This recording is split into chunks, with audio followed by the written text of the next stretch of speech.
यहाँहरू सबैलाई जय मसीह अनि शालोम। यो समयहरू चाहिँ क्रिसमसको सिजन चलिरहेको छ।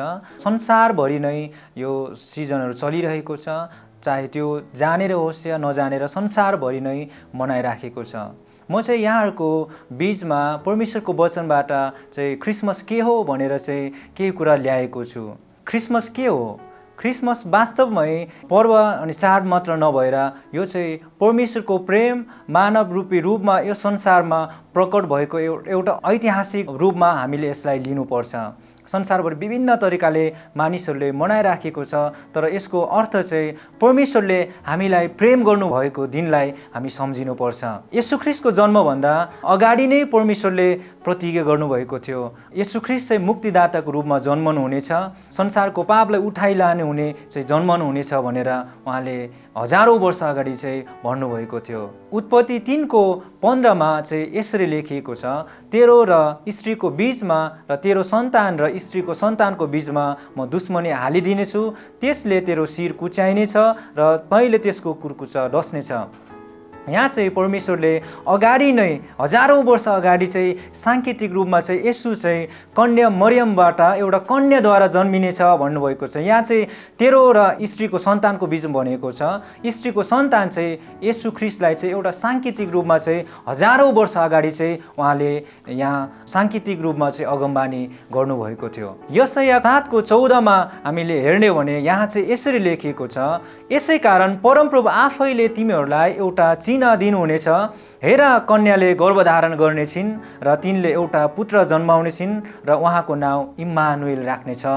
अनि इम्मानुएलको अर्थ चाहिँ परमेश्वर हामीहरूसँग भनेर भनिएको छ। यहाँ पनि एउटा स्त्रीद्वारा एउटा बालक जन्मिनेछ भनेर चाहिँ यशायाले चाहिँ येशू ख्रीष्ट जन्मिनुभन्दा 700 वर्ष अगाडि चाहिँ अगमबानी गर्नुभएको थियो। यशायाको 9 हेर्ने भने यहाँ यसरी लेखिएको छ, किनभने हाम्रो निम्ति एकजना बालकको जन्म भएको छ, हाम्रो निम्ति एकजना छोरा दिएको छ, शासन उहाँको काँधमा हुनेछ, उहाँ अचम्मको सल्लाहकार, शक्तिशाली परमेश्वर, अनन्तको पिता, शान्तिको राजकुमार कहलाइने हुनेछ भनेर यहाँ पनि यशायाले येशू ख्रीष्टको जन्मभन्दा 700 वर्ष अगाडि चाहिँ अगमबानी गर्नुभएको थियो। समयको पूर्णतासँगै यो अगमबानी चाहिँ हामीले लुका 2:10 र 11 पुरा भएको हामी देख्दछौँ। यहाँ चाहिँ यसरी लेखिएको छ, तब स्वर्गदूतले तिनीहरूलाई भने, नडराओ, किनभने हेर म तिमीहरूलाई बडो आनन्दको सुसमाचार सुनाउँछु जो सबै मानिसहरूको निम्ति हुनेछ।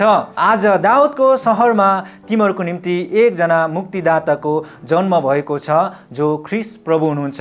साँच्चै नै परमेश्वरले हजारौँ वर्ष अगाडि गर्नुभएको प्रतिज्ञा यशायाले 700 वर्ष अगाडि बोलेको त्यो अगमबानी चाहिँ यहाँ लुकाको पुस्तकमा चाहिँ पुरा भएको छ।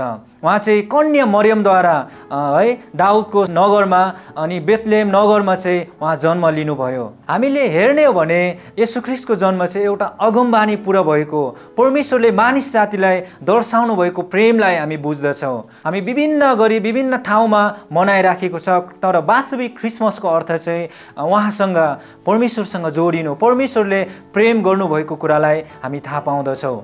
हामीले यूहन्ना 3:16 हेर्ने हो भने त्यहाँ यसरी लेखिएको छ, परमेश्वरले संसारलाई यस्तो प्रेम गर्नुभयो कि उहाँले एकमात्र पुत्रलाई दिनुभयो भनेर त्यहाँ लेखिएको छ। यो क्रिसमस चाहिँ विशेष चाहिँ यसको अर्थ चाहिँ परमेश्वरले मानव जातिलाई आफ्नो प्रेम दर्शाउनु भएको कुरालाई हामी देख्दछौँ। क्रिसमसको मुख्य केन्द्र चाहिँ आज सुसमाचार हुनुपर्छ, मुख्य केन्द्र चाहिँ येशू ख्रीष्ट हुनुपर्छ, कुनै पनि बाहिरी कुरोहरू होइन।